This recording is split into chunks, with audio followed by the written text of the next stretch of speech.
ഇതാണ് നമ്മളെ സാധനം. ഇത് കവറിൽ നിന്ന് എടുത്ത് നോക്കാം.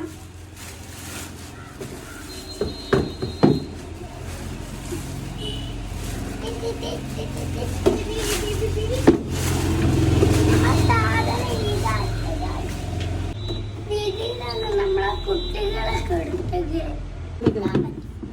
ഇവിടെ കുട്ടിനെ കൊടുക്കാൻ പറ്റും. ഇവിടെ വെള്ളം നനയ്ക്കുക, എന്നിട്ട് ഇവിടെ കുളിച്ച് കഴിഞ്ഞിട്ട് വെള്ളം പോയിപ്പിക്കാൻ പറ്റും. ഇവിടെ കുഞ്ഞു ബേബി